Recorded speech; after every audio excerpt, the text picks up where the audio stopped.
Hoje é humano versus máquina. Eu pedi para a inteligência artificial listar as 5 maiores dúvidas dos brasileiros que querem sair do país. E eu não vi essas perguntas. Quem recebeu tudo foi a minha esposa. Ela imprimiu e só vai me entregar esse papel agora, na sua frente. E eu vou descobrir junto com você. Lindinha, por favor. Que mão linda. Você é linda, muito obrigado. Tá aqui, hein? E caso você ainda não me conheça, eu sou Adriano Carlos, eu tenho mais de 20 anos de experiência com mudanças internacionais. Eu já vivi em 5 países, visitei mais de outros 40, então hoje eu vou encarar a IA na lata, sem roteiro, só com a vida real. Vamos ver o que a máquina diz que todo brasileiro quer saber? E a primeira pergunta é: qual é o país mais fácil ou mais barato para brasileiro imigrar? Nossa, já começou aqui já dando um chute nos bagos, né, meu? Vamos lá.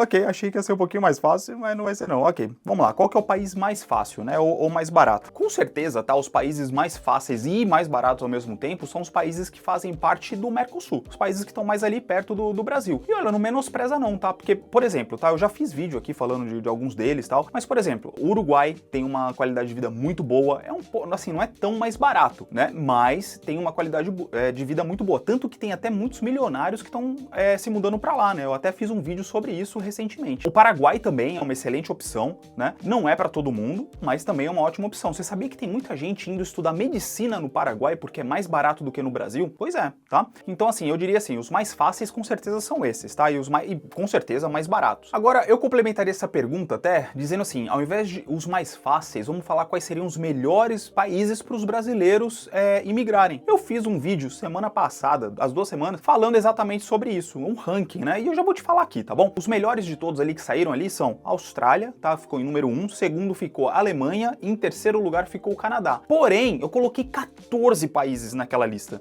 São 14 países que você, tipo, qualquer um daqueles ali, dependendo da sua situação, eles são muito bons. E ó, eu vou te falar uma coisa também, tá? Que eu sempre falo aqui, o que importa nisso tudo é o melhor país pro seu momento de vida atual. Então você tem que escolher em função de você, e não só de rede social ou do que falam por aí, tá bom? Mas aquela lista ela é muito legal, tá? Ela tá muito detalhada. Inclusive, se você correr lá logo, lá você pode talvez até pegar ainda o relatório que tá fantástico. Enfim, primeira pergunta foi essa. Segunda pergunta aqui da IA. Aliás, da IA não, né? Dos brasileiros. Pergunta número 2. Como morar fora do Brasil legalmente? Nossa, que pergunta legal essa, cara. Cara, fiquei muito feliz de ler essa pergunta. Eu vou te falar por quê, tá? Até mesmo antes de responder. Eu não sei você, mas a impressão que eu tenho, a impressão que passa pra muita gente é que brasileiro só quer sair do Brasil ilegal, né? E ainda mais agora que tá com tanta mídia aí falando sobre isso, né? De ilegais, imigrantes ilegais e tudo mais, a impressão que dá é essa. Mas isso daqui, cara, foram, tipo, eu peguei as melhores IAs que tem pra pegarem quais são as principais perguntas dos brasileiros e ver que essa é a segunda é muito legal.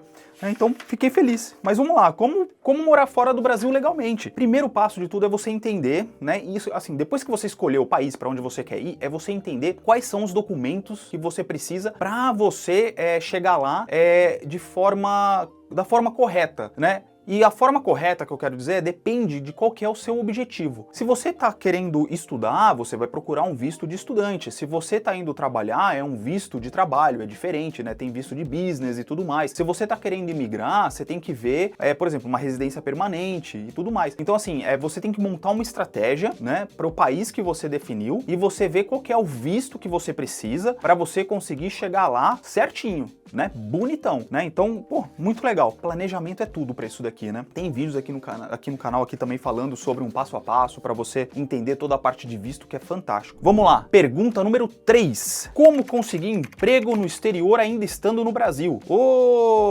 Rapaz, acho que meu filho tá me chamando lá. Achei que iam ser umas perguntas mais fáceis. Vamos lá, como conseguir trabalho no exterior? Olha, eu diria que existem 2 formas, tá, para você conseguir sair do Brasil empregado.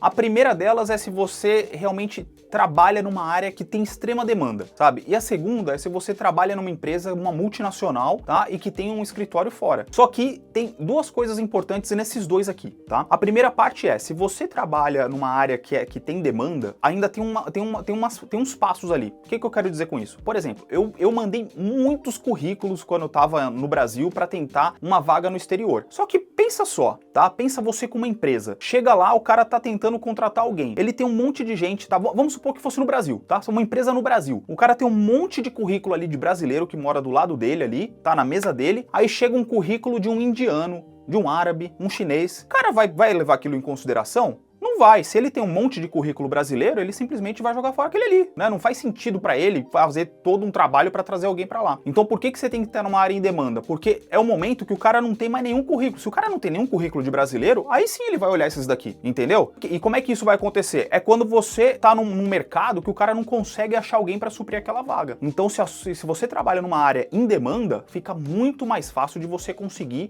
um emprego ainda estando no Brasil, tá? E assim, área em demanda não é só tipo o cara que é tipo mestrado, doutorado e tudo mais. A área em demanda muitas vezes é tipo um mecânico, sabe? Um cara que trabalha com manutenção de fábrica, motorista de caminhão, tá? Assim, se você quer já sair do Brasil empregado, eu até olharia o contrário. Eu analisaria qual que é a sua área de atuação e procuraria dar uma olhada no mundo onde é que tá faltando gente como você, tá? Então esse é o primeiro ponto. O segundo ponto é você trabalhando numa multinacional. Só que aí também, tá? Eu trabalhei em multinacional e as que eu trabalhei, eu não consegui vaga fora. Na verdade, eles até deixavam muito claro que a gente não ia conseguir sair do Brasil assim tão fácil. A gente estava no Brasil, era contratado do Brasil e pronto, tá? Agora, tem muitas multinacionais que você consegue, inclusive, trabalhar com pessoal de fora. Às vezes eles te mandam para fazer algum projeto fora, né? Trabalhar e tudo mais. Então, se você se faz conhecido dessa galera e eles veem que você, tipo, trabalha bem, que eles estão precisando de alguém como você, ou gostam de você e tudo mais, fica muito mais fácil depois, talvez, você conseguir uma realocação, tá? Então eu diria que esses seriam os dois pontos se você realmente quer sair do Brasil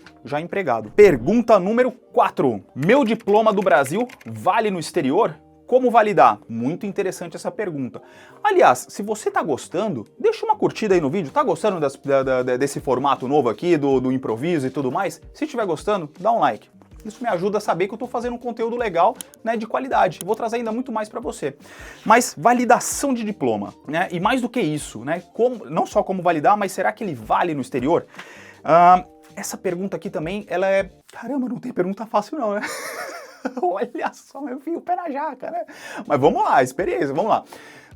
Tem como validar o diploma? Se você fez uma faculdade boa no Brasil, assim, boa que eu quero dizer assim, que ela tem ali, ela tá reconhecida pelo MEC e tal, não é uma faculdade de esquina que te dê um diploma realmente reconhecido e tudo mais, assim, quase certeza que você vai conseguir validar ele fora, tá? Tem vários processos para fazer validação, cada lugar tem empresas diferentes que fazem o processo de validação, aí já entra num detalhe que vai depender muito do país, da região para onde você tá indo, mas a questão toda aqui é a validação, tá? Assim, aliás, desculpa, a validação não, se ele vale no exterior, assim, o valer e validar, até que você pode falar assim, ok, você tem um ensino superior, mas cuidado, porque nem sempre você vai conseguir trabalhar na sua área diretamente, tá? O que eu quero dizer com isso? Por exemplo, eu sou engenheiro, assim, não adianta eu chegar, pisar aqui no Canadá e falar que eu sou engenheiro, porque aqui no Canadá eu não sou. Eu tenho que passar por um processo aqui para ser aprovado pelo CREA daqui, né, que seria a Associação dos Engenheiros aqui, e é um processo chato, é um processo lento, demorado, complicado, mas tem que passar por ele para eu ser chamado aqui de engenheiro e poder lá carimbar a documentação e tudo mais. Não é só uma validação de diploma que vai me permitir trabalhar desse jeito. E o mesmo é válido por diversas outras profissões regulamentadas.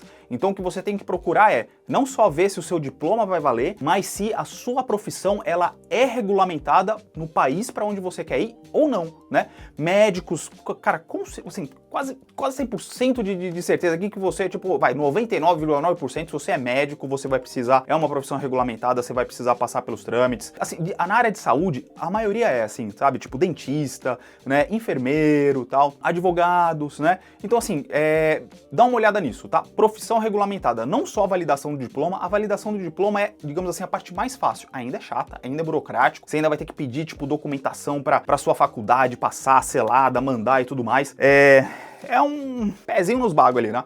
Mas faz parte do processo, tá? Agora, dessas duas partes, ok? Vamos lá, continuando. Pergunta número 5. Quanto de dinheiro eu preciso juntar para sair do Brasil? Essa pergunta é muito boa e Putz, que pergunta legal. Eu diria que essa daqui é uma das perguntas mais importantes, tá? Juntamente ali com a parte de como sair legalmente, porque sem grana, cara, você tá arriscando muito, né? Então assim, o planejamento financeiro é essencial. Vamos lá, como é que eu diria aqui, né? Então, como fazer aqui? Então, basicamente aqui, né? O quanto dinheiro eu preciso juntar para sair do Brasil. Você precisa considerar duas coisas aqui. Vamos lá, planejamento financeiro básico aqui para você pelo menos ter uma ideia aí de onde começar. Você precisa entender, antes de mais nada ali, quais são todos os custos antes da mudança. O que eu quero dizer com isso? Toda a documentação que você vai precisar traduzir, passaporte, pô, para você tirar um passaporte, uma grana, você vai ter que gastar uma grana ali para tirar o passaporte só para você poder sair do Brasil. Toda a parte de documentação, de visto, né, você entender qual que é o visto que você vai precisar, qual que é o tipo de mudança que você vai fazer. Você vai sair para estudar? Se você vai sair para estudar, então qual que é você vai fazer uma faculdade, um MBA, então tem um custo para você fazer isso, né? Se você for só imigrar, né, mesmo você indo só imigrar, você ainda tem um custo ali de passagem, você tem um custo da mudança, você tem um custo do visto em si, né? Você vai ter que aplicar para o visto. Então assim, toda essa parte ali é o seu custo antes mesmo de você sair do Brasil, tá? Esse é o primeiro ponto. Segundo ponto, você precisa entender quanto que você precisa comprovar quando você pisar no país. A maioria dos países, eles vão pedir uma comprovação de uma grana que você tem ali no banco, um X, tá? Para ele chegar e falar assim, ok, você pode entrar aqui, porque eu sei que eu tô confortável, eu tô te dando esse visto, você tá entrando, você não vai chegar aqui de boa e vai ficar aí ficando, né? A parte contrária ali da pergunta do legal, entendeu, né? Então assim, esse é também outra parte ali. Então se você gastar toda a sua grana ali e você chegar zerado lá, também dá ruim, tá? Então você também precisa ter uma graninha ali guardada. Mas assim, isso daí também é o básico também, por quê? Porque você vai precisar dessa grana também, que é a terceira parte, que é o quê? É a sua reserva de emergência, né? É a sua contingência. O que é isso? Essa parte aqui também é uma das mais importantes. Você precisa ter a grana antes e você precisa ter a grana depois. Como é que você vai fazer esse cálculo? Você vai ver qual que é o seu custo mensal ali, qual que é o seu custo de vida para você morar lá. O que eu quero dizer com isso? É igual no Brasil, quanto é que você gasta por mês aí no Brasil? Você vai ter que fazer a mesma conta, só que pro lugar para onde você quer ir. Quanto que você vai gastar com comida, com celular, com internet, com, sei lá, você usa, sei lá, Netflix, usa o ChatGPT, o que você usa que você gasta mais com isso? Quanto que você gasta com lazer? Então assim, você vai considerar todos os seus gastos mensais. Aluguel, você vai alugar, né, uma casa, um apartamento, tudo mais, tem que colocar ali. Carro, você vai comprar um carro, vai alugar um carro, o que você vai fazer? Transporte, se não for o carro. Então, tudo isso faz parte do seu custo de vida mensal, só para você sobreviver no lugar. E o ideal é você ter, assim, tá, experiência, assim, própria aqui e também de vários estudos que existem e tal. O ideal é você pisar no lugar com pelo menos 6 meses de custo de vida ali já no banco ali guardado, tá? Por quê? Porque existem diversos estudos que mostram que quando você está desempregado, você demora entre 6 meses a 1 ano para você conseguir um emprego. E se você não está naquele caso de que você conseguiu chegar no lugar já com um emprego garantido, você vai ter que buscar você precisa dessa reserva para você se manter. Para você não precisar, cara, se der algum problema ali, você não conseguir ali um emprego na hora, você não ter que voltar pro Brasil às pressas, entendeu? Então assim, eu sugiro fortemente se conseguir no mínimo 6 meses, de 6 meses a 1 ano ali de reserva para você pisar. É óbvio que vai depender também de caso a caso. Se você já chegar empregado, pô, não precisa de nada, né, cara? Você já, assim, não precisa de nada. Precisa de uma graninha ali de reserva porque imprevistos acontecem. Você vai ter que comprar uma mobília, vai ter que comprar alguma coisa ali pra casa, tudo mais tal, eletrodoméstico e tudo mais. Então, assim, você precisa já chegar com uma graninha ali, né, uma reservinha a mais ali, né, uma contingência ali. Mas se você vai chegar trabalhando, você já vai ter a sua grana mensal ali. E ou também, assim, se você vai estudar, né? Às vezes você vai pra um lugar que você vai estudar e que você não pode trabalhar. Aí você vai ter que considerar o dinheiro pro período inteiro, né? Então assim, vai caso a caso, mas assim, eu acho que deu para entender como é que faz esse cálculo. E obviamente que aí depende do país. Para cada país que você vai fazer esse cálculo ali. Aliás, se você tem interesse nisso, escreve aqui embaixo que eu posso trazer um vídeo falando só sobre isso, só sobre finanças, sobre planejamento financeiro. Olha, perguntas fantásticas, hein? Você entendeu que aqui no Nova Comé é isso, né? É a verdade nua e crua. E aliás, se você tá gostando desse tipo de conteúdo, aproveita e se inscreve no canal, porque aqui é isso. Eu tô trazendo aqui a minha experiência de mais de 20 anos aí de mudanças internacionais, mastigadinha aí pra você. Olha, e depois de tudo isso que a gente falou aqui, a verdade é que não existe um botão mágico aqui pra você morar fora, tá? A IA, ela pode até te dar respostas, mas ela nunca vai entender a profundidade aí da sua preocupação, da sua segurança e também da sua família, do seu futuro, futuro dos seus filhos, né? A tranquilidade de você saber que você está construindo um negócio sólido, uma vida legal ali fora, num novo país. A vida real, ela não tem atalhos, né? Ela é formada de planejamento estratégico, tá? E se tem uma coisa que eu aprendi nesses mais de 20 anos aí, morando fora, né, e viajando pelo mundo, é que a sua verdadeira segurança, ela não tá num passaporte ou num visto qualquer, ela tá no conhecimento certo. E eu preparei um vídeo essencial que complementa tudo isso aqui que a gente falou. Nele eu te mostro o seguro que ninguém fala, que é melhor até do que ter uma cidadania em muitos casos. Então, para você saber mais sobre isso, clica nesse vídeo aqui, ó, que tá aparecendo na tela agora. Ele é o seu próximo passo obrigatório para proteger o seu futuro e o da sua família, de verdade, tá? Então, ó, eu te encontro lá, ok? E... olha só, se você quiser também ver como que a inteligência artificial respondeu a tudo isso aqui, ó, todas essas perguntas aqui, tá? Eu preparei para você um PDF com todas as respostas, tá aqui na descrição do vídeo. Só clicar lá, baixa e vê ali, pode comparar as respostas da IA com as minhas, tá bom? E ó, mas vai para esse vídeo primeiro, tá bom? Agora sim, fui!